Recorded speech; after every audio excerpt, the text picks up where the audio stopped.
My interest in camera began quite early in life when I was introduced to my parents' DSLR camera on a family trip for the first time. Taking thousands of photos on it for the week helped me see the power of angles and what they could do to photographs. Messing about just a little more and pressing random buttons also led me to discover what just a little change in position and light intensity could do to the entire mood and atmosphere of the photograph, and this was very intriguing. This fascination led me to be quite heavily involved at the AV club in school and subsequently take film as one of my 6 high school subjects. Here, I was able to direct my unchanneled enthusiasm into structured work, making video montages for school events and short films with peers. Appreciation from all of this work is what I think encouraged me to come to university and pursue cinematography as a career. Out of all the other avenues open to me at film school, cinematography appeals to me the most due to the ability to instantly translate any creative image or vision into reality. Cinematography represents the visual aspect in film, whether through camera or lens choice, angle width, aspect ratio, or other visual elements, and much of the impact of a film or television show is visual. The most simple and literal way to describe the job of a cinematographer is that they are the head of the camera department, responsible for liaising with the head of the lighting department in order to control the photography of the film. They essentially use this control to both tell and enhance the story, and it's very common for cinematographers to work quite closely with the director with the goal of elevating the director's vision, often carrying out tasks such as exploring each location's potential and collaboratively constructing visuals that align with the director's vision. Another responsibility may be to determine the lighting for each scene, as in a film, lighting creates the visual mood for the scene. This means an experienced cinematographer should be able to use light to their advantage to enhance the contour, contrast, and depth of the image to all support the atmosphere. One must be able to maintain consistent lighting and cinematic continuity in scenes even if they're short days apart. Regardless of creative input, cinematographers should be able to work well with other people to technically execute the vision of the director.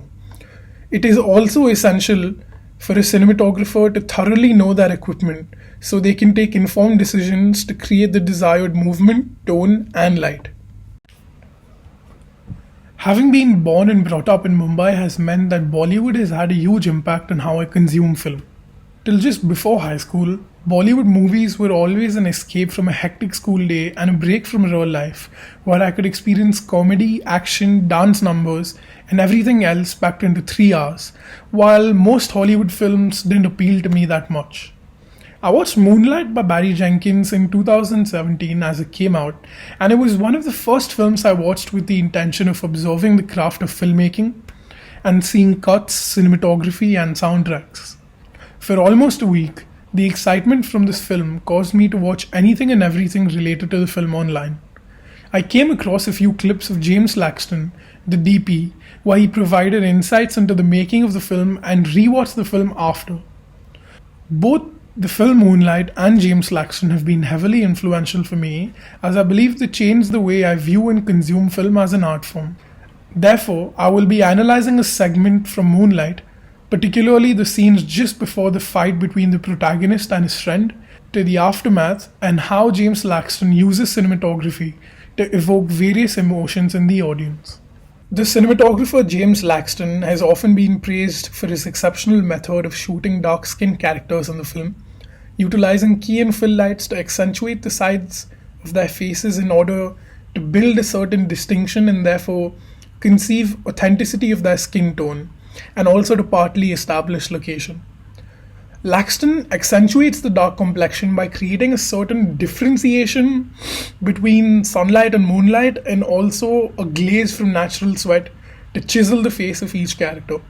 The film is avidly influenced by expressionism, and this can be noticed in various scenes with the use of excessive chiaroscuro lighting, and how the film is only viewed by the audience from the lens of the lead character's perception, a trope quite common in films made during the German Expressionist era.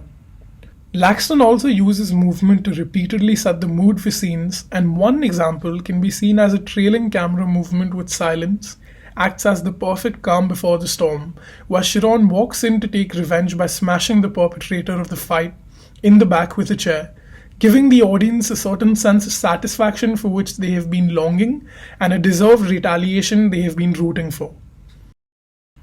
The fight sequence instigated by Terrell is, for me, the turning point in the plot of the film, where we see the death of Chiron's reserved personality and a metamorphosis into the beginning of his self-discovery journey.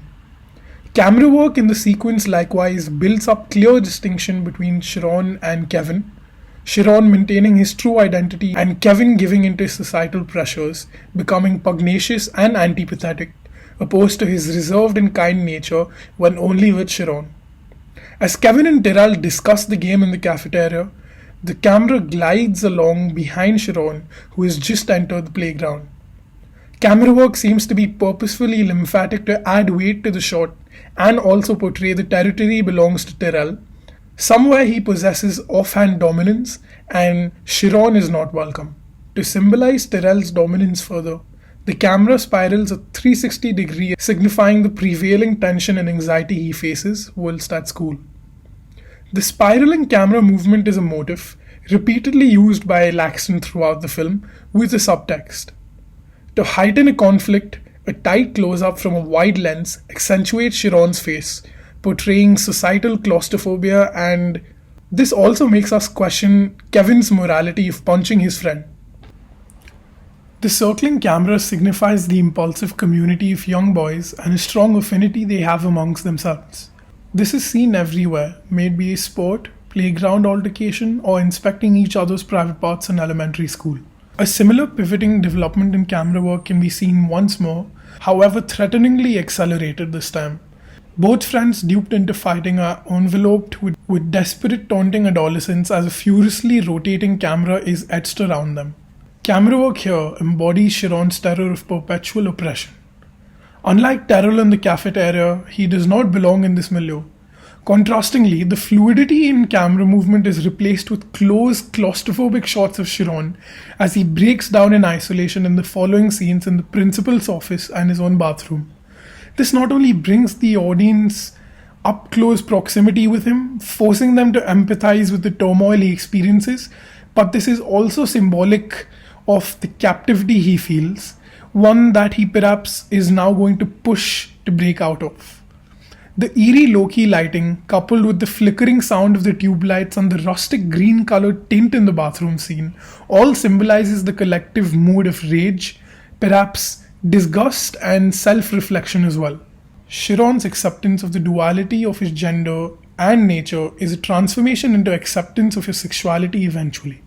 From the following, one can see that through conscious stylistic choices, James Laxton is almost able to transport the viewer into Chiron's world, as if almost making them feel the pain and angst Chiron is forced to face. Since coming to England, I've tried my best to get involved with all kinds of projects, such as music videos, independent short films, documentaries, as well as MA films at UCA, all in the camera department as first or second assistant camera. From these experiences, I found myself enjoying being around the camera more than ever, and I believe that with an interest and a potential in the subject, if I were to get selected, I would love to learn how to develop a creative idea and see through the end, gain project management skills, have experience with sophisticated technology, and acquire the ability to critically analyze my own work. Thank you.